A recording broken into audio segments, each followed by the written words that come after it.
नमो अरिहन्ताणं नमो सिद्धाणं नमो आयर्याणं नमो उवज्जायाणं नमो लोये सव्वसाहुणम् ऐसु पञ्चनमुक्कारो सव्वपावपणासनो मङ्गलानं च सव्वेसिं पडमं हवै मङ्गलम् आस्वाद्य यद्वाक्यरसम्बुधानां पीयूषपानेऽपि भवेद्गृणैव नमामि तं विश्वजनीन वाचं वाचं यमेन्द्रं जिनवर्धमानम् अचिन्त्यचिन्तामणिकल्पशाखिने विशुद्धसद्ब्रह्मसमाधिशालिने दयार्णवायार्थितदायिने सतां नमो नमः श्रीगुरुनैमिसूरये नमो नमः श्रीगुरुनैमिसूरये नमो नमः श्रीगुरुनैमिसूरये।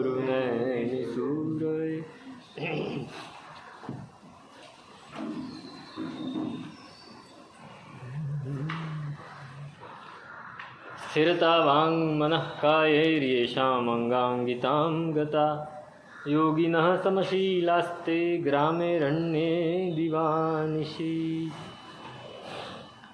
स्थिरता બહુ જ જરૂરી છે આપણા જીવનમાં। એક મહત્વનો મુકામ કહી શકાય તો સ્થિરતા। કોઈ પણ તમે વ્યવહારમાં પણ કહેતા હો છો, કોઈ યુવાન એ દુકાન ધંધામાં બરાબર સેટ ન થતો હોય તો તમે શું કહો, ભાઈ સ્થિર થઈ જા થોડું। કોઈક એક જગ્યાએ બરાબર બેસી જા, ભલે પહેલાં શરૂઆતમાં ઓછું મળે પણ સ્થિર થઈશ તો, નહીંતર એક નોકરી છોડીને બીજી કરીને ત્રીજી કરી, ત્રીજી કરીને ચોથી કરી તો આખી જિંદગી એમને એમ જ રહેવાનું। અને આપણે એવા દાખલા જોઈએ જ છીએ। વ્યવહારમાં પણ આવું હોય તો નિશ્ચયમાં તો, ધર્મમાં તો, સાધનામાં તો વધારે સ્થિરતા જોઈએ। પ્રત્યેક વસ્તુમાં સ્થિરતા જોઈએ। તમે બાળક બહુ જ તોફાન કરતું હોય ભણતી વખતે, એમને તોફાન કરે તો બહુ વાંધો ન હોય, પણ ભણવા ટાઈમે જો એ સખણું ના બેસે તો શું કહો, ભાઈ સ્થિર થઈને કરતું। Play while you play and work while you work, એ આપણે બાળકોને કહીએ છીએ પણ આપણે પોતાની જાતને નથી કહેતા। પ્લે વાઇલ યુ પ્લે, તમે જ્યારે ક્રિયા કરો છો ત્યારે ક્રિયા જ કરો, ત્યારે બીજા વિચાર કેમ કરો? Play while you play.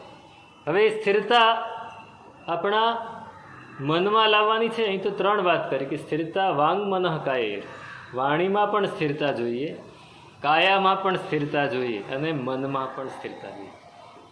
સૌથી પહેલી કાયાની સ્થિરતા જોઈએ। કાયાની સ્થિરતા કેટલી આપણી? કાયા જેટલી સ્થિર થશે એટલું મન થોડું સ્થિર થશે, નહીંતર કાયા જ અસ્થિર હોય તો મનને તો વધારે મેદાન મળી જાય મોટું। વાણી સ્થિર થશે તો મન શાંત થશે। વચન ગુપ્તિ, આપણે ત્યાં ત્રણ ગુપ્તિ છે ને, મનોગુપ્તિ, વચન ગુપ્તિ અને કાય। કાય ગુપ્તિ એટલે કાયાની સ્થિરતા, વચન ગુપ્તિ એટલે શું? બોલવાનું એટલે મૌન, વચન ગુપ્તિ એટલે મૌન। અને જો બોલવું હોય તો શું વાપરવાનું?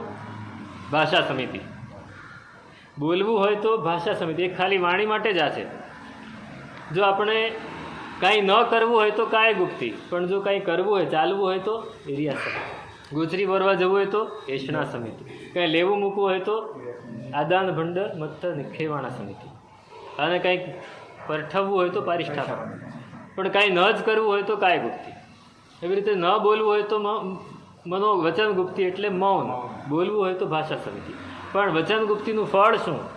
ઉત્તરાધ્યયન સૂત્રમાં પરમાત્માને ગૌતમ સ્વામી મહારાજે પૂછ્યું કે સાહેબ વચન ગુપ્તિનું ફળ શું? તો કે વચન ગુપ્તિથી મન એકાગ્ર થાય છે। વચન ગુપ્તિથી વચન એકાગ્ર થાય કે મન એકાગ્ર થાય? ભગવાન કહે છે મન એકાગ્ર થાય। કેમ? તો કે તમારે બોલવું છે તો વિકલ્પો કરવા પડે છે, તમારે બોલવું છે માટે વિચારો કરવા પડે છે ને। ન જ બોલવું હોય તો, બોલવું જ ના હોય તો વિચાર કરવાના જ નથી। મનોગુપ્તિથી વચન ગુપ્તિથી મન એકાગ્ર થાય છે। ભગવાન સૌથી પહેલા મન સ્થિર થાય તો પછી આમાં આ પાછલા તમે પહેલાં કાયાથી શરૂ કરવું પડે, સીધું મન ના થાય. બાળકને પહેલાં એમ કહેવું પડે તું ચૂપચાપ બેસી જા, પછી એને કહેવાય કે હવે બોલતો નહીં, અને પછી એમ કહેવાય કે હવે સ્થિર થઈ જાય. પહેલેથી જ એને કોઈ સ્થિર થઈ જતો નહીં થાય, એને પહેલાં બેસાડવું પડશે. આપણે પહેલાં બેસવું પડે, પહેલાં બેસવું પડે. તો વાંગ મનઃ કાય, વાણીથી મનથી અને કાયાથી જે સ્થિર થાય એ યોગી કહેવાય. શું કહેવાય? યોગી કહેવાય. એ યોગી કહેવાય. અને એ યોગી જ્યારે આ સ્થિરતાને પોતાના અંગે અંગમાં સમાવી દે છે, પોતાના અંગભૂત આ સ્થિરતા થઈ જાય છે, આત્મસાત થઈ જાય છે, ત્યારે શું થાય છે? તો કે ત્યારે દ્વંદ્વોથી એ પીડાતો નથી. યોગીનઃ સમશીલાસ્તે ગ્રામે રણ્યે દિવા નિશી. એને જંગલમાં રાખો કે ગામમાં રાખો, એને બધાની વચ્ચે રાખો કે એકલા રાખો, એનો વ્યવહાર એક સરખો હશે. એ સ્થિર જ રહેશે, એને સમતા જ રહેશે. આપણને અચાનક બહુ ભીડભાડમાં મૂકી દે તો આપણે, ઘણા લોકોને ભીડભાડ ગમે, ઘણા લોકોને ન ગમે. જે અંતર્મુખ પ્રકારના હોય એને ન ગમે, જે એક્સ્ટ્રોવર્ટ હોય એને ગમે. પણ સમજો કે તમને માળા ગણવા માટે બેઠા છો અને ચારેકોર અવાજ થાય તો માળા ગણી શકાય? ન ગણી શકાય. કેમ કે આપણી સ્થિરતા રહેતી. પણ જે યોગી બની ગયા છે એને ગમે ત્યાં બેસાડો તોય કાંઈ વાંધો નહીં, સ્થિર જ રહેશે.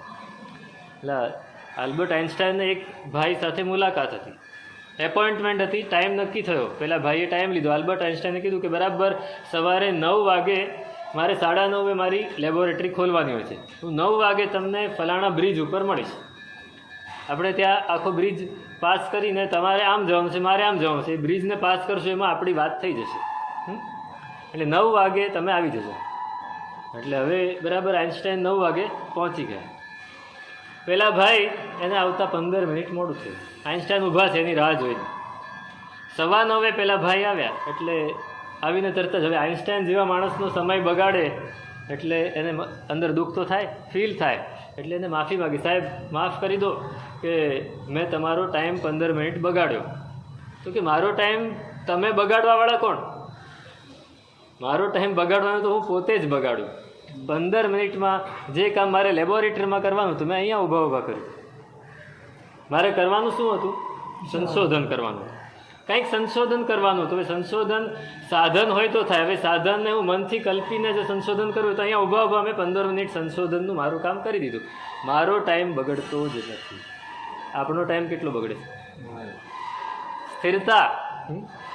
એમને કોઈ વાંધો નથી, રસ્તામાં ઊભા પણ એ પોતાનું કાર્ય કરી શકે. યોગીને ગમે ત્યાં મૂકો.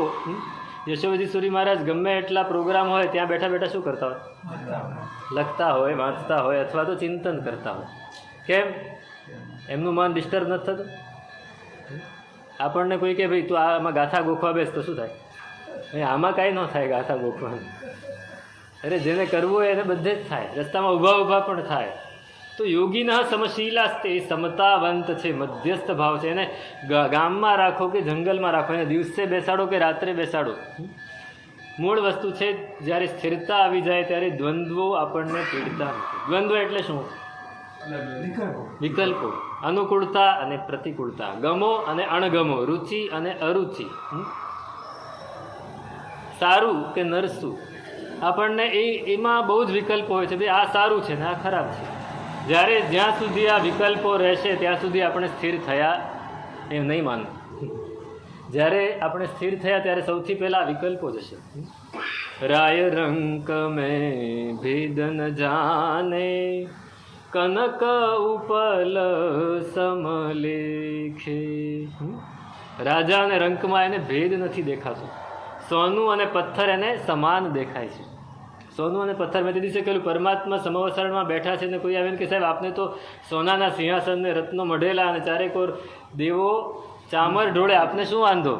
તો કે મારે સોનું શું અને ઉકરડો છું, બધું સરખું જ છે. પરમાત્મા કહેતા નથી, પણ પરમાત્મા શું કહી શકે? તો આ જવાબ. કે જે જાણતા હોય કોઈ દિવસ કહેતા નથી. વો ખામોશ है जिसे જોશો ખરોશ है. જેને બહુ જ બરાબર આવડી ગયું છે ને હંમેશા शांत बैसी रहे। पण जो कुछ पा गया है, मीठा मित्र, वो खामोश है जो कुछ पा गया है, જેને કંઈક પામી લીધું છે वो ખામોશ રહે હંમેશા, પણ જે નથી પામ્યો ને ઉસે જોશો ખરો છે, જે પામ્યો નથી એમ આમ બહુ દેખાડો કરે.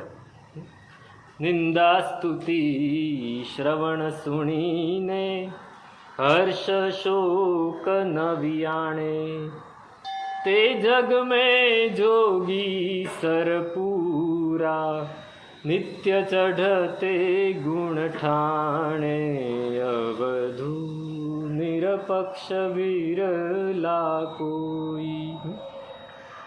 નિંદા સ્તુતિ, આ શું આવ્યું? દ્વંદ્વ. કોઈ મારા વિશે ગમે તે બોલે, કોઈ મારા વખાણ પણ કરે તો વખાણ કરવા પર રાજી થઈ જવું. સમતા. વરસાદ પડે છે, વરસાદ પડી રહ્યો છે, આપણે એને ગાળો દઈએ, ભાઈ આ ઓફિસના ટાઈમે વરસાદ પડે છે, ઓફિસના ટાઈમે ન પડતો તો સારું, રાત્રે ભલે પડે. ખેડૂત શું કહે છે? અરે વરસાદ પડ્યો, બહુ મજા આવી ગઈ. વરસાદને શું લેવા દેવા? વરસાદને કાંઈ જ લેવા દેવા નથી. વરસાદ તો પોતાનું કાર્ય કર્યા જ કરે છે. એની કોઈ નિંદા કરે કે એની કોઈ સ્તુતિ કરે, હર્ષ શોક નવિયાણ, તે જગ મેં જોગીસર પૂરા, તે જ યોગી, યોગીના સમશીલાસ્તે. આપણને સતત દ્વંદ્વ પીડે છે, એનું કારણ છે આપણને જે બોધ થાય છે ને એના 4 સ્ટેપ છે.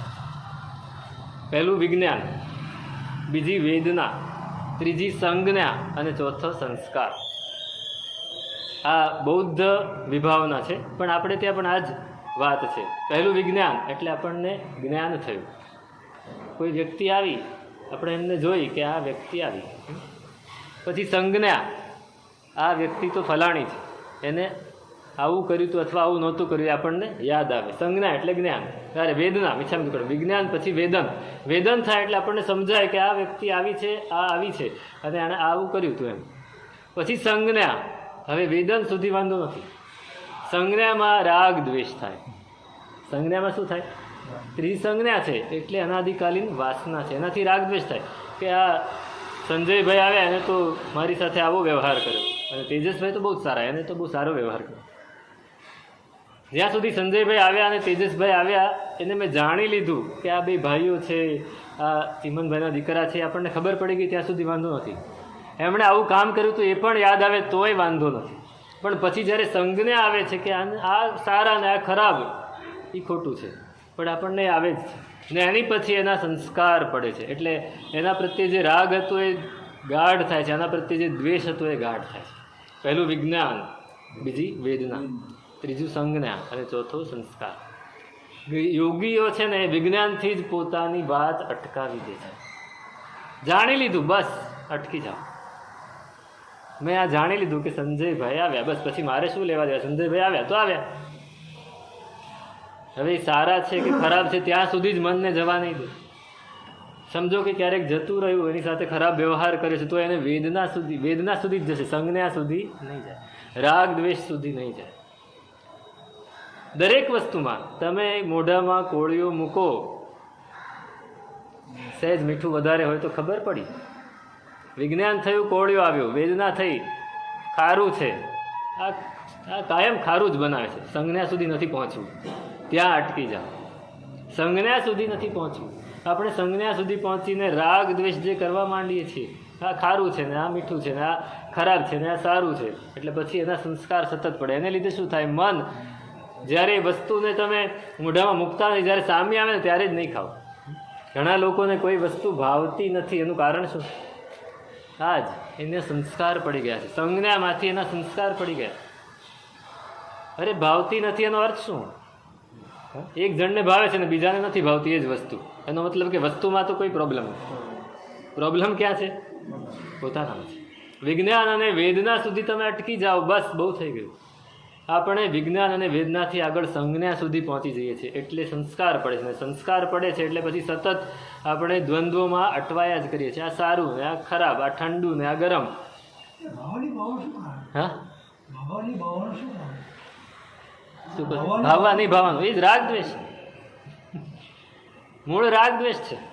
મને અનાદિકાળથી આ રાગ દ્વેષની સંજ્ઞા જે છે એ એના સંસ્કાર પડ્યા જ કરે છે. એટલે નાનપણથી જ કોઈક વસ્તુ ઉપર અભાવ થઈ ગયો, કોઈ માણસ ઉપર પણ અભાવ થઈ જાય. કોઈક વ્યક્તિ આવીને નાનપણમાં તમને એવું ખરાબ સંભળાવી દીધું કે તમે હર્ટ થઈ ગયા એટલે એ વ્યક્તિનું મનમાં બરાબર પ્રતિબિંબ સબકોન્શિયસમાં પડી ગયું. એટલે હવે એ વ્યક્તિ જ્યારે આવે તમે દૂર ભાગશો, આની સાથે બેસાય જ નહીં. એમાં પૂર્વનું પણ હોય. પૂર્વનું પણ હોય અને આ ભવનું પણ હોય, બંને હોય. અગ્નિ શર્માને ગુણસેનને જોઈને હંમેશા દ્વેષ જ જાગતો હતો. એ પણ સંજ્ઞા તો થઈ જ ગઈ. સંજ્ઞા પડી, રાગ દ્વેષ થયો, સંસ્કાર પડી ગયા. એટલે એ સંસ્કાર આપણે બસ આ સંસ્કાર જ કાઢવા છે. આ સંજ્ઞાથી જ બહાર નીકળવું છે. જેમ જેમ આપણે નવામાં કરીશું, વિજ્ઞાન અને વેદનાથી અટકી જઈશું, તો સંજ્ઞામાં નહીં જઈએ. સંજ્ઞામાં નહીં જઈએ તો પૂર્વની જે સંજ્ઞા છે એ પણ ધીમે ધીમે નાબૂદ થઈ જશે. પણ આપણે તો નવી એટલે એને પુષ્ટ જ કર્યા કરીએ, નવી સંજ્ઞા પેદા કર્યા કરીએ, નવા સંસ્કાર ગાઢ કર્યા કરીએ. એટલે જૂના સંસ્કાર છે એને આપણે મજબૂત કર્યા કરીએ છીએ, એને દ્રઢ કર્યા કરીએ છીએ. એને લીધે સતત હવે એવું થાય કે પેલી વ્યક્તિ એણે તો બહુ જ સારા કાર્યો કર્યા હોય, આપણા મનમાં એવું હોય કે આને મારી સાથે આવો વ્યવહાર કર્યો છે, પણ હકીકતમાં હવે તો એને બહુ પશ્ચાતાપ પણ થયો હોય, એને આપણું સારું કરવા માટે પણ ઘણા પ્રયત્નો કર્યા હોય, પણ છતાંય આપણે તો મનમાં શું લઈને પડશું? પૂર્વગ્રહ એ સૌથી મોટામાં મોટો ગ્રહ છે. બીજા બધા ગ્રહ નડે કે ના નડે, એક પૂર્વગ્રહ વધારે નડે અને એક પરિગ્રહ વધારે નડે, બીજા બધાય નહીં નડે. તો જો આપણે સામાન્ય જીવનમાં પણ જીવતા હોઈએ ને, ત્યારે આપણે વિજ્ઞાન અને વેદનાથી ઘણીવાર અટકી જતા હોઈએ છીએ. જેમ કે તમે રસ્તામાં જતા હો, ટ્રાફિક બહુ જ છે, તમે તમારી ગાડી અથવા સ્કૂટર લઈને નીકળ્યા છો અને ટ્રાફિક બહુ છે, તો તમે એ ટ્રાફિકમાં તમને ખબર પડી ગઈ કે ટ્રાફિક ઘણો છે, તમને એની તકલીફ પણ પડે છે, એ પણ ખબર પડે છે કે આ ગાડીઓ ગમે ત્યાંથી નીકાળે છે ને ગમે ત્યાં ઘુસાડે છે, સિગ્નલને કોઈ બરાબર ફોલો કરતા નથી. તો પણ છતાંય તમને એની પર રાગ દ્વેષ થશે કે આ માણસ ફરીથી મળે તો એને સંભળાવી દઈશ, આ ગાડી ફરીથી મળશે તો એને ઊભી રાખીને એને બરાબર કહી દઈશ. નહીં, તમે વિજ્ઞાન અને વેદનથી અટકી જાઓ તો ટ્રાફિક છે, થાય, સંજ્ઞા અને સંસ્કાર સુધી નહીં જાય, તો જ તમે જીવી શકો. રસ્તામાં જતા હો ને ક્યારેક કોઈ ભટકાઈ ગયો તો ત્યારે ને ત્યારે ઝઘડો થઈ જાય, બરાબર છે, પણ પછી કંઈ લેવા દેવા હોય, પછી તમે ઓળખો પણ નહીં. રસ્તામાં તમે ચાલ્યા જતો ને રસ્તામાં કોઈ પથ્થરની ઠોકર વાગે તો બધા પથ્થર ઉપર દ્વેષ થાય? ઠોકર વાગી તો વાગી, બસ ત્યારે થઈ ગયું કે આ પથ્થર રસ્તામાં કોઈ ગમે ત્યાં મૂકી જાય છે, પણ પછી ફરી પાછા નીકળો એ જ પથ્થર પડ્યો હોય તો એની પર દ્વેષ થતો નથી. વિજ્ઞાન અને વેદનથી આપણે અટકી જઈએ છીએ જ્યાં આપણને કોઈ નિસ્બત નથી, કોઈ લેવા દેવા નથી. પણ હકીકતમાં સંસારમાં નિસ્બત રાખવા જેવું શું છે? કોઈ લેવા દેવા રાખવા જેવી શું છે? છોડી દો. જે છોડી દે છે એ પામી જાય છે. ફરીથી કહું, યશોજી મહારાજના ફોટા ઉપર શું લખ્યું છે? સર્વસ્વીકાર. બસ, વિજ્ઞાન અને વેદન એ છે સર્વસ્વીકાર. એ સંજ્ઞા અને સંસ્કાર સુધી આપણને લઈ નથી જતું. તો તતો દ્વંદ્વા નભિઘાત. ભગવાન પાતંજલિએ પણ કહી દીધું પાતંજલિ યોગસૂત્રમાં કે જ્યારે આપણે સ્થિર થઈ જઈએ છીએ, સ્થિર થઈ જાય, યમ નિયમ, પહેલાં વ્રત અને નિયમ લીધા, પછી આસન કર્યા, તમે આસન કર્યા એટલે શરીર સ્થિર થયું, પ્રાણાયામ કર્યા એટલે વચન અને મન સ્થિર થયા, વચન અને મન સ્થિર થયા, શરીર સ્થિર થયું એટલે તત્વો દ્વંદ્વા નભિઘાત. પ્રાણાયામનું ફળ શું? દ્વંદ્વનું અનભિઘાત. હજી તો 4 સ્ટેપ બાકી છે. એની પહેલાં પ્રાણાયામ કરવાથી જ્યારે સ્થિરતા આવે છે ત્યારે પ્રાણાયામ એટલે આપણો કાયોત્સર્ગ સમજી લો, કાયોત્સર્ગ કરો અને સ્થિરતા આવે છે ખરી. કાયોત્સર્ગ એ સ્થિરતાનો સૌથી મોટો એક ઉપાય છે, સૌથી મોટો પ્રયોગ છે. આપણે કાયોત્સર્ગ કરીએ અને આપણે સ્થિર ના થઈએ તો કાયોત્સર્ગ નકામો છે. કાયોત્સર્ગનું ફળ આવશ્યક સૂત્રમાં કહ્યું કે કાયોત્સર્ગનું ફળ શું? સ્થિરતા તો ખરી, શરીર હળવું થાય, શરીરમાં હળવાશ અનુભવાય. તમે એક કાયોત્સર્ગ કરો, 10 લોગસનો, 20 લોગસનો, 4 લોગસનો, કમસે કમ 4નો તો આપણે વધારે કરતા હોય રોજ. તમે 4 લોગસનો કાયોત્સર્ગ કરો, શરીરમાં હળવાશ અનુભવાય કે ભારેપણું અનુભવાય, જડતા અનુભવાય કે લઘુતા, હલકાપણું અનુભવાય. મન એ શાંત થઈ જાય કે મન વધારે વ્યગ્ર થઈ જાય? જો શાંત થઈ જાય, શરીર હળવું લાગે, હલકું લાગે, તો સમજવું કે આપણો કાયોત્સર્ગ લેખે લાગે, તો આપણે સ્થિર થયા. કાયોત્સર્ગ એ સ્થિરતાનો સૌથી મોટો ઉપાય છે.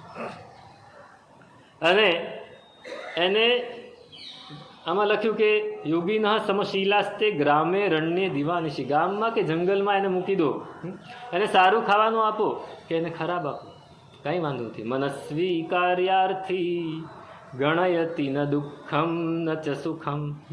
મનસ્વી કાર્યાર્થી ક્વચિત કંથાધારી, ક્યારેક કંથા એને ખરાબ ફાટેલું તૂટલું કપડું મળ્યું તો એ પહેરી લીધું, અને ક્યારેક રેશમી કપડું મળ્યું તો એ પણ પહેરી લીધું.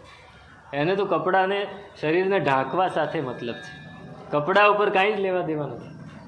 ક્યારેક ક્વચિત શાકાહારી, ક્યારેક સામાન્ય ફળ કે શાકભાજી મળી ગયા કે કંઈક મળી ગયું અને પેટ ભરી લીધું. ક્યારેક 32 પકવાન મળ્યા તોય વાંધો નથી, પેટ ભરી લીધું.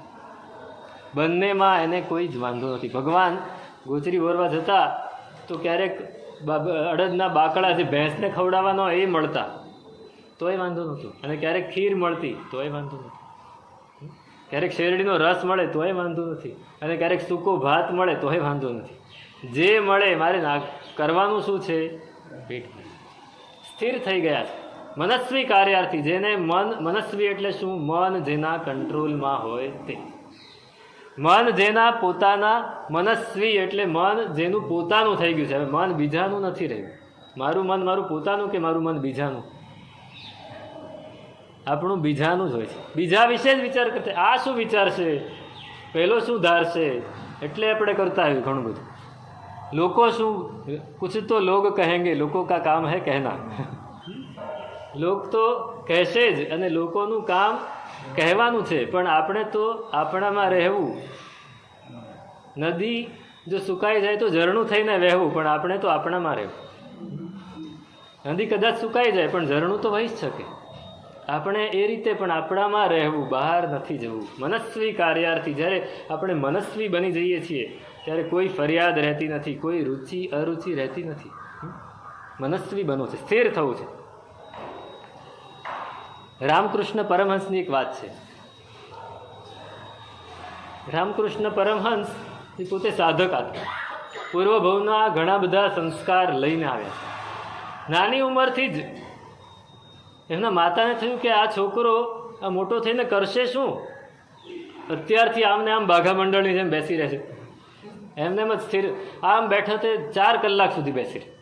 એને કોઈ ઉઠાડે નહીં તો ઉઠે નહીં, એને ખાવા બોલાવે નહીં તો આવે નહીં, એ બેસી જ રહે. નાના છોકરાઓ કેટલી વાર દિવસમાં આવીને કે મમ્મી ભૂખ લાગી છે, કે પપ્પા ભૂખ લાગે. પપ્પાને તો નહીં કે, મમ્મીને જ કે. પપ્પાને કે તો એક પડી જાય, લે મમ્મી ભૂખ લાગી છે, મમ્મી ભૂખ. આ છોકરો ઊભો થઈને કહે જ નહીં મારે ખાવું છે. એની માં આવીને કે, અરે ગંગાધર એનું નામ, અરે ગંગાધર ચાલ તું ખાઈ લે, ગંગાધર તું ચાલ, ગદાધર મીઠા ટુકડા, ગંગાધર ગદા, અરે ગદા તું ચાલ ખાઈ લે, ગદા તું ચાલ ખાઈ લે. નહીં, ઊભો જ નહીં થાય. માંડ માંડ પકડીને એને લાવીને એના મોઢામાં ઠૂંસવું પડે તો ખાય. હવે એ જ્યારે મોટા થયા અને એમને એક સારા ગુરુ મળી ગયા, તોતાપુરી નામના સંન્યાસી હતા.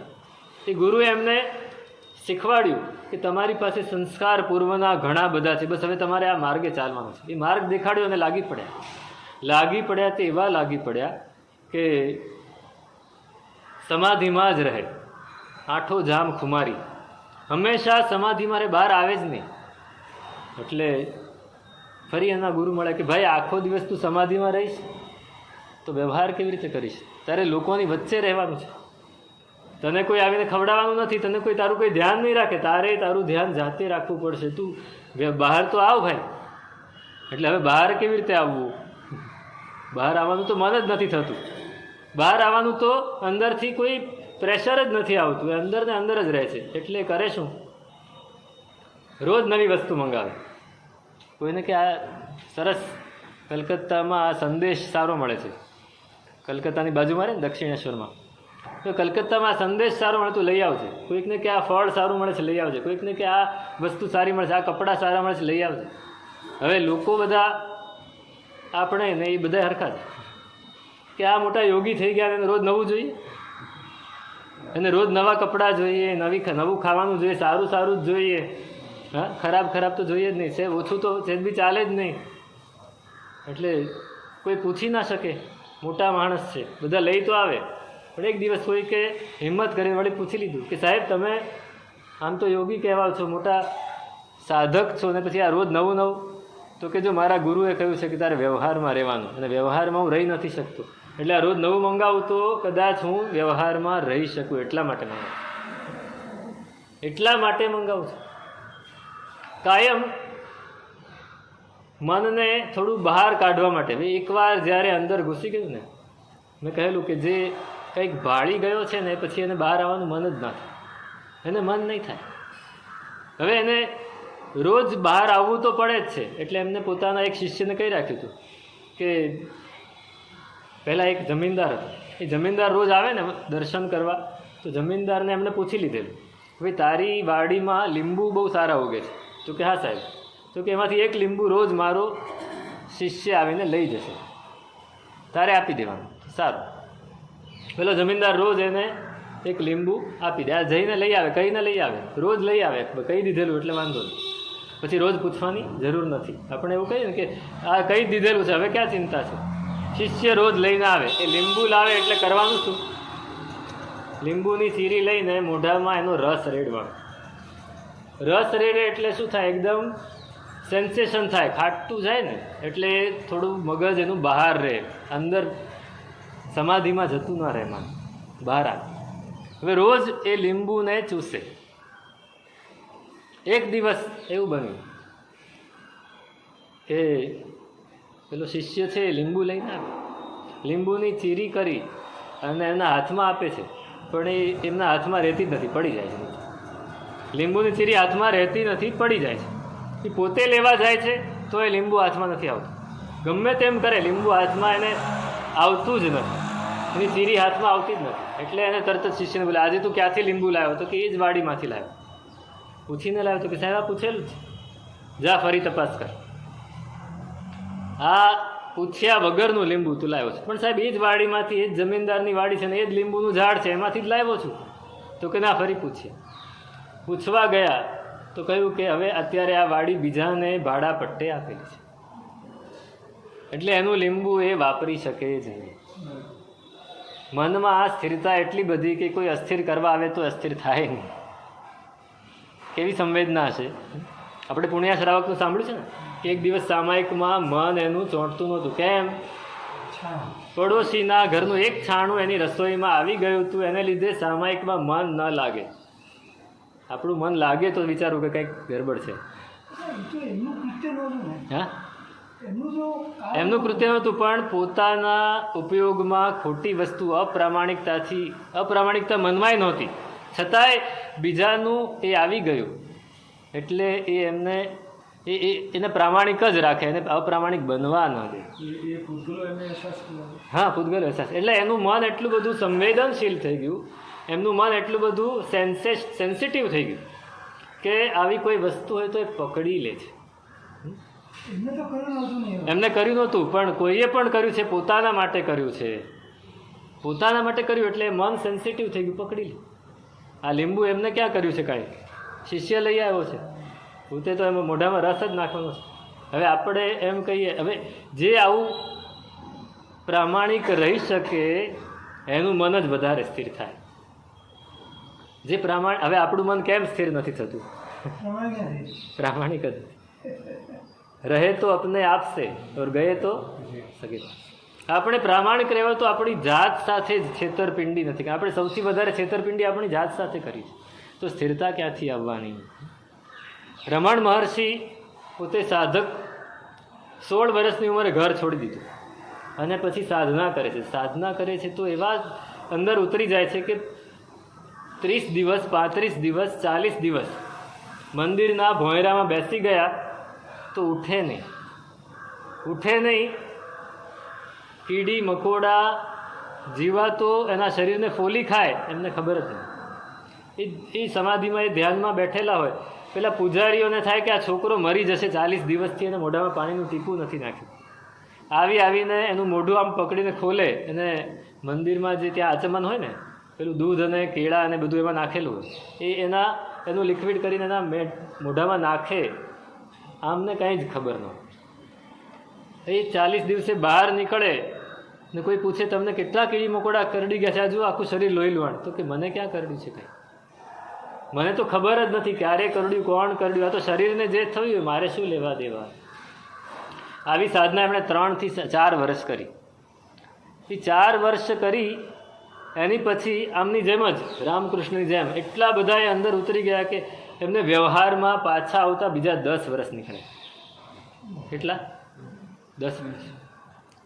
કોઈ આવે તો એ બોલે જ નહીં, કોઈ આવે તો એની સામે જુએ જ નહીં, એ પોતાનામાં જ લીન. યોગી ન સમશીલાસ્તે ગ્રામે રણ્ય દીવાની.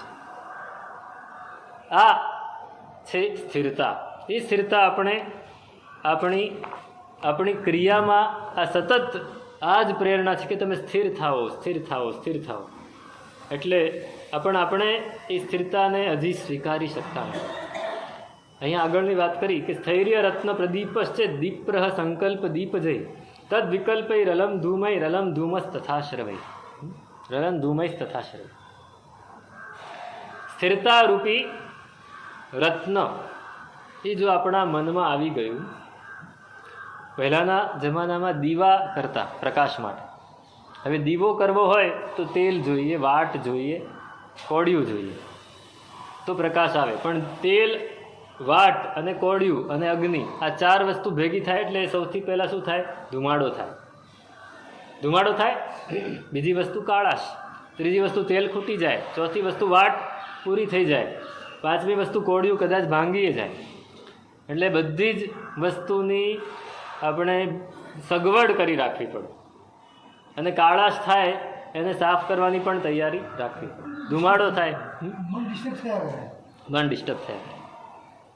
દીવો હોય તો આ બધી જ વસ્તુ થાય. પણ હવે જો એકદમ તેજસ્વી કોઈક રત્ન લઈ આવ્યું તો એનો પ્રકાશ કેટલો બધો. તેજસ્વી રત્ન આપણે તો જોયા જ નથી. એ જમાનામાં આવતા કે રત્ન એક રૂમમાં પડ્યું હોય તો આખો રૂમ જળાહળા થાય. હરિભદ્ર સુરી મહારાજ એ બહુ જ ચિંતામાં હતા અને એમના એક શ્રાવક, એમનો ભત્રીજો હતો લલ્લિગ શ્રાવક. એ લલ્લિગ શ્રાવકે આવીને પૂછ્યું, સાહેબ આપ કેમ ચિંતા કરો છો, શું કારણ છે? તો કે મારે 1444 ગ્રંથ રચવાના છે અને મારી રાતો તો એમને એમ જાય છે. હું રાત્રે મારે ગ્રંથ રચવા હોય તો કેવી રીતે રચી શકું? લખવાની કોઈ સગવડ જ નથી અને અગ્નિકાયનો ઉપયોગ તો થાય નહીં. અરે સાહેબ શું ચિંતા કરો છો? લલ્લિક શ્રાવક કરોડો રૂપિયા ખર્ચીને 3-4 રત્ન લઈ આવ્યા, ઉપાશ્રયમાં મૂકી દીધા. આખો ઉપાશ્રય જળાહળા. અચિત્ત હોય રત્ન, એનો પ્રકાશ પણ અચિત્ત. એને લીધે શું થાય? કોઈ દોષ નથી. અને આખી રાતની રાત લખે ત્યારે જેને 1444 ગ્રંથ લખે.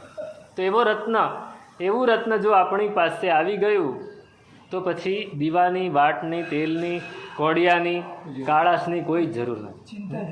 ચિંતા જ નથી. બસ અહીંયા પણ એ જ વાત કરે છે કે સ્થિરતા રૂપી રત્ન આવી ગયું. સ્થિરતા રૂપી રત્ન આવી ગયું તો વિકલ્પ રૂપી દીવાની કોઈ જરૂર નથી. સંકલ્પો અને વિકલ્પો એ દીવો, વાટ અને તેલ અને એની ગરજ સારે છે. અને એનાથી જે ધુમાડો નીકળે છે એ પાપ આશ્રવ થઈ જાય છે, કર્મનો આશ્રવ થયા કરે છે. જો એકવાર સ્થિરતા રૂપી રત્ન આપણી પાસે આવી ગયું તો પછી કોઈ આશ્રવ નહીં થાય, કોઈ દીવાની જરૂર નથી, કોઈ વિકલ્પો, સંકલ્પો. સ્થિરતા આવી ગઈ એટલે સંકલ્પ વિકલ્પ નહીં થાય. સંકલ્પ વિકલ્પ ક્યારે થાય? આ કરું કે આ ન કરું. આપણે બધું જ નક્કી કરી રાખ્યું હોય પણ સામેવાળાની પરિસ્થિતિ સહેજ બદલાય એટલે આપણને એમ થાય કે આ બધું તૂટી પડશે, ચાલો બદલોય બધું. એટલે શું થાય? એકવાર સંકલ્પ કર્યો તો ફરી વિકલ્પ આવ્યો એટલે વળી પાછું નવેસરથી. એટલે આપણું મગજ એમાં ને એમાં જ રોકાયેલું રહે. નક્કી કર્યું વળી બદલું, નક્કી કર્યું વળી બદલું. પછી આપણે કહીએ કે સાહેબ એવું તો ડાયનામિક રહેવું પડે. શું થાય? ડાયનામિક રહેવું પડે ને, નહીંતર નુકસાન થાય. પેલા 4 જણા નીકળ્યા હતા ને, પેલા યોગીએ બધાને વાટ આપી હતી હાથમાં કે આ વાટ હાથમાં લઈને જજો ને વાટ જ્યાં પડે ત્યાં ખોદજો. તો 4 જણા નીકળ્યા, થોડે સુધી પહોંચ્યા ત્યાં પહેલાંના હાથમાંથી વાટ પડી ગઈ. એને ખોદ્યું તો લોખંડ નીકળ્યું. પેલા 3 કહે તો લોખંડ જ છે, આગળ જઈએ હજી. પહેલો કે જો મને તો જે મળ્યું એ ઠીક, હું હવે એમાં સેજ પણ ફેરફાર કરવાનો નથી. તો એને લોખંડ લઈ લીધું. બીજા વળી આગળ ગયા બીજાના હાથમાંથી વાટ પડી તો ચાંદી નીકળી. એટલે આ પેલો બીજા બે કે કીધું અહીં ચાંદી નીકળી છે તો આગળ સોનું હોવું જોઈએ, ચાલ અમારી સાથે. ઓલો કે ના, મને ચાંદી મળી, બહુ થઈ ગયું. પેલા બે આગળ ગયા તો વાટ પડી તો સોનું નીકળ્યું, સોનું કાઢ્યું. ચોથો કે જો અહીંયા સોનું છે તો આગળ રત્નો હોવા જોઈએ, તો એ આગળ ગયો, એને રત્ન મળ્યા. હવે ચાંદી મળે તો એ માણસ સુખી તો થઈ જ જવાનું છે, સોનું મળે તો એ સુખી જવાનું છે, રત્ન મળે તો સુખી જ છે. પેલો માણસ લોખંડ મળ્યું છે. હવે એ લોખંડ એનો ધંધો ખૂબ કરે છે, પણ ગમે એટલો ધંધો કરે તો લોખંડનો ધંધામાં કેટલા પૈસા મળે, લોખંડમાં કેટલા મળે? એટલે આખો દિવસ મહેનત કરે છે. અને પહેલાં 3 જણા તો એકદમ ટોપ ઉપર આવે. એક દિવસ આ રસ્તામાં ચાલતો લોખંડના કોથળા ઉપાડીને જતો હતો, અને પેલા 3 જણા ફરવા નીકળ્યા હતા, એને મળ્યા. એટલે ભાઈ કેમ? તો કે આ જો આ લોખંડની મેં મજૂરી કરું છું. તો કે ત્યારે કીધેલું અમારી સાથે આગળ આવ્યો હોત તો ચાંદી સોનું કે રત્ન મળ્યા હોતે. તો કે જે મળ્યું, હું તો આમાં ખુશ છું. આપણે આવું વિચારીએ કે સાહેબ ડાયનામિક રહેવું પડે, જો કંઈક પરિસ્થિતિ બદલાય તો અવશ્ય આપણો નિશ્ચય બદલવો પડે. પણ જ્યારે સ્થિરતા આવી જાય ને પછી જે થવું હોય થાય, આ જ મારે માટે સારું. વારંવાર જો આપણે બદલાયા જ કરીએ, મનને બદલ્યા જ કરીએ, વારંવાર વિકલ્પો કર્યા જ કરીએ ને, તો પછી આખી જિંદગી પાર આવે નહીં. ભલે પેલો લોખંડવાળો ભલે દુઃખી થયો, પણ એના મનમાં તો સંતોષ છે ને કે મેં વિકલ્પો કર્યા નહીં, મને જે મળ્યું એમાં હું રાજી થયો. તો સ્થૈર્ય રત્ન પ્રદીપશ્ચેત, આપણી પાસે જો સ્થિરતા રૂપી રત્ન આવી ગયું છે તો પછી આપણને કોઈ ક્યાંય નુકસાન પહોંચાડી શકશે નહીં. ગમે એટલા વિકલ્પો આવે પણ આપણે તો સ્થિર જ છીએ. ગમે એટલી તકલીફો આવે પણ આપણે તો સ્થિર જ છીએ.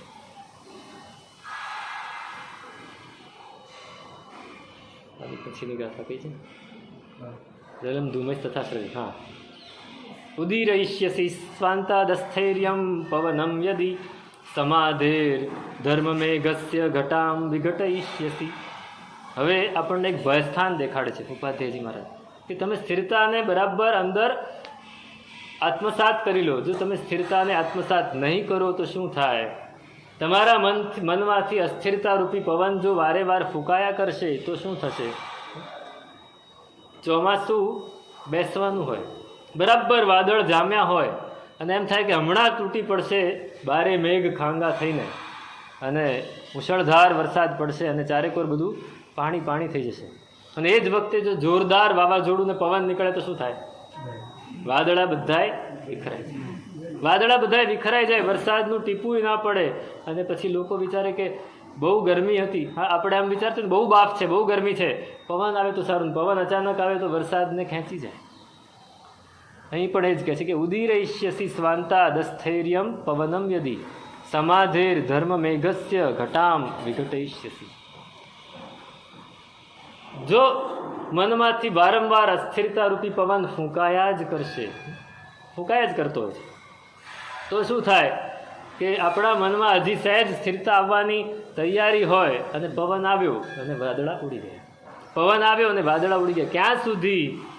ક્યાં સુધીની વાત કરે છે કે શુક્લ ધ્યાનમાં કોઈ એક જીવ છે, સમાધેર ધર્મમેઘસ્ય, ધર્મમેઘ નામનો સમાધિ છે. સમાધિનું એક નામ છે, એક સમાધિનું નામ છે ધર્મમેઘ. એ ધર્મમેઘ એટલે ધર્મરૂપી વાદળા એવો અર્થ પણ થાય. અને ધર્મમેઘ એટલે એવી સમાધિ જે કેવલ જ્ઞાન પહેલાં હોય, કેવલ જ્ઞાન પ્રાપ્ત કરતાં પહેલાં હોય. હવે કેવલ જ્ઞાન પ્રાપ્ત કરતાં પહેલાં કયું ધ્યાન હોય? શુક્લ. એ શુક્લ ધ્યાનમાં જ્યારે જીવ લાગેલો છે અને ધર્મમેઘ સમાધિમાં હજી આમ પ્રવેશવાની કોશિશ કરે છે અને અસ્થિરતા રૂપી પવન આવ્યો તો શું થશે? સમાધિ વિખરાઈ જશે. કેવલ જ્ઞાન મળતા એ 11મા ગુંઠાણેથી પાછો પડીને સીધો ચોથોએ પહોંચી જાય અને પહેલે પહોંચી જાય. ઉપશમ શ્રેણીએ જીવ ચડ્યો હોય, સ્થિર થઈ ગયો છે, એના કષાયો બધાય શાંત થઈ ગયા છે, ક્ષય નથી થઈ ગયા, શાંત થઈ ગયા છે, પણ સ્થિર ખૂબ થઈ ગયો છે. પણ અસ્થિરતાનો જેવા કષાયોનો કાળ પૂરો થયો, શાંતિનો ઉપશમ અવસ્થાનો કાળ પૂરો થયો અને અસ્થિરતા રૂપી પવન સહેજ પણ આવ્યો તો શુક્લ ધ્યાનના વાદળા વિખરાઈ ગયા અને પાછો એ પડે. 11મા ગુંઠાણાથી પડે ને. સાંભળજો મુનિ સંયમ રાગે, ઉપશમ શ્રેણે ચઢિયાજી. ઉપશમ શ્રેણી તો ચડી ગયા, પણ પછી કશાયો પાછા ઉદયમાં આવ્યા, પાછા ઊભા થયા. પેલી સમાધિ હતી, શાંતિ હતી, એમાંથી અસ્થિરતાનો પવન આવ્યો અને વાદળા વિખરાયા. એ પાછા નીચે પડ્યા, અને નીચે પડ્યા તો ક્યાં પહોંચે? જો મજબૂત હોય તો પાછા 6ઠે 7મે જઈને અટકી જાય, થોડાક નબળા હોય તો 5મે અટકે, નહીંતર 4થે અટકે, અને વધારે નબળા હોય તો સીધા પહેલે પહોંચી જાય. હવે એવા જીવને પણ આ નુકસાન થાય તો આપણી શું હાલત? એવા જીવને પણ નુકસાન થાય. આપણી બધાય નહીં, અમે પણ હજી તો પાપા પગલી જ ભરીએ છીએ. પ્રભુ તમારા પગલે પગલે પાપા પગલી. હજી તો જોઈ તલવારો મેદાને જંગ બાકી છે. હજી તો આમ તલવારો જોઈ છે, ફક્ત તલવારો જોવાથી કાંઈ આપણે મેદાનમાં જીતી નથી ગયા, આપણે લડાઈ લડી નથી લીધી. હજી તો લડાઈ લડવાને શું, એ મેદાનમાં જવાનું પણ બાકી છે. ખાલી દૂરથી તલવારો જ જોઈ છે, મેદાને જંગ બાકી છે. ભગવાન એ પહેલાં પહોંચે તો પાછો ઉપર ચડવામાં જલ્દી ચડી પણ શકે? એવું કાંઈ નક્કી નહીં. કોઈને અડધો પૂતગલ પરાવર્ત પણ થાય, અને કોઈક છે તે તરત જ પાછો એવો પુરુષાર્થ આદરે કે સિદ્ધિક શપક શ્રેણી માંડીને કેવલ જ્ઞાન પામીને આગળ વધી જાય. જેને ઉપશમ શ્રેણી કરી હોય એક શપક શ્રેણી માંડી શકે. ઉપશમ શ્રેણી કદાચ ભવમાં 2 વાર થાય, પણ 2 વાર ઉપશમ શ્રેણી થયા પછી તો એને ઘણા ભવ કરવા છે. એટલે હજી એ એટલો મજબૂત થયો નથી. તો અહીં કહે છે કે અસ્થિરતા રૂપી પવન આપણને ક્યાંનો ક્યાંય પહોંચાડી દે છે. એટલે સ્થિરતાને વળગી રહો. હજી છેલ્લી ગાથા છે, એ એકદમ સરળ છે, ખાલી હું અર્થ કહી દઉં. ચારિત્રમ સ્થિરતા રૂપ મત સિદ્ધેશ્વ પિષ્યતે યતંતામ યતયોવશ્ય મસ્યા એવ પ્રસિદ્ધ. ભાઈ સિદ્ધ ભગવંત છે ને, સિદ્ધ ભગવંત એમને અનંત જ્ઞાન છે, બરાબર? એ તો આપણને ખબર છે. અનંત દર્શન છે, એ પણ ખબર છે. પણ એમને અનંત ચારિત્ર છે. કયું ચારિત્ર? કયું? પણ ભાવ ચારિત્ર એટલે શું? એમને શેનાથી વિરતી છે? ત્યાં તો શરીર જ નથી, ત્યાં તો પૂતગલ નથી, ત્યાં ઇન્દ્રિય નથી, ત્યાં મન નથી, કાંઈ જ નથી, કાંઈ કરવાનું નથી. તો વિરતી છે નહીં, તો કે સ્થિરતા રૂપી વિરતી. ચારિત્રમ સ્થિરતા રૂપમ અતઃ સિદ્ધેશ્વપી છે. માટે સિદ્ધોમાં પણ ચારિત્ર એ સ્થિરતા રૂપ છે. એ સ્થિરતારૂપ ચારિત્ર એ સિદ્ધમાં પણ ઈચ્છાય છે. તો આપણે તો હવે સિદ્ધે પણ સ્થિર રહેવાનું છે, તો આપણે તો સ્થિર જ રહેવું પડે. યતંતામ યતયો અવશ્ય. તેથી હે જીવો, હે સાધુઓ, તમે સ્થિરતાને જ સિદ્ધ કરવા માટે યત્ન કરો, પ્રયત્ન કરો, મહેનત કરો, ઉદ્યમ કરો. તો સ્થિરતા એ આપણા જીવનમાં બહુ જ મહત્ત્વની છે, એવો આ અષ્ટકનો સંદેશ છે. આપણે આપણા જીવનમાં એટલા સ્થિર થઈએ, તો જો સ્થિર થઈશું તો આપણો મોહ થોડો ઘટશે. આની પછીનું મોહ ત્યાગાષ્ટક છે, તેનું શું સ્વરૂપ છે? અગ્રે